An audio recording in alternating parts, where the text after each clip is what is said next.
Mr. Speaker, the primary use for the heavy magnetic iron ore magnetite is to refine coal for use in electricity generation. Now, given that our largest source of greenhouse gas production in Alberta is coal-fired electrical generation, my question is to the Minister of Sustainable Resource Development. What is the government thinking when it ponders exploiting the Livingstone Range of the eastern slopes, pristine Crown land, to mine magnetite? The Honourable. Well, thank you very much, Mr. Speaker. And the Honourable Member opposite, I'm sure, would be very interested to know that I don't ponder on a lot of things, and that most certainly isn't one of them. But, Mr. Speaker, with respect to the fact that there are some legitimate people in the province of Alberta that have freehold mineral right in the area, Mr. Speaker, I think it behooves us to make sure that we understand exactly what it is that they intend to do. Member. To the Minister of Energy.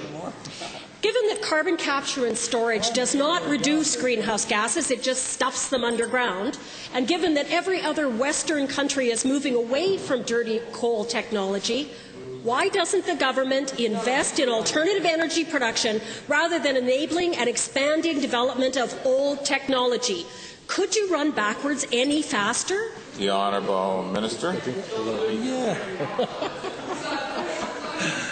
Well, Mr. Speaker, that's exactly what is happening in Alberta, because I had the opportunity this morning to meet with a Spanish company, Nature Energy, who is in fact in the throes of developing almost 400 megawatts of electricity through wind farms east of Medicine Hat. And that's going to be, all things going equal, coming on stream in the next 4 or 5 years.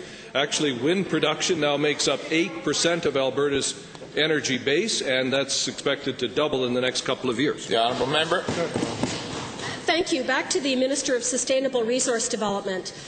If not the Minister, then who is standing up for the land use framework and protection of the land? Because the former Minister of Finance stood up for postponing major development anywhere, and I'm thinking the Livingstone Range, until the regional plan was completed. But the current Minister of Sustainable Resource Development says development can't be stopped. The Honourable Minister. Mr. Speaker, in fact, what I have said is that through the history of the province of Alberta, we've done a lot of different planning exercises, and during the current planning exercise, which is a major piece of business for all Albertans, the development of the land use framework and the development of the 7 regional plans, Mr. Speaker, we cannot just turn the key off and stop the province of Alberta from doing anything or continuing to develop and progress. And, Mr. Speaker, both of these things can be done and will be done at the same time.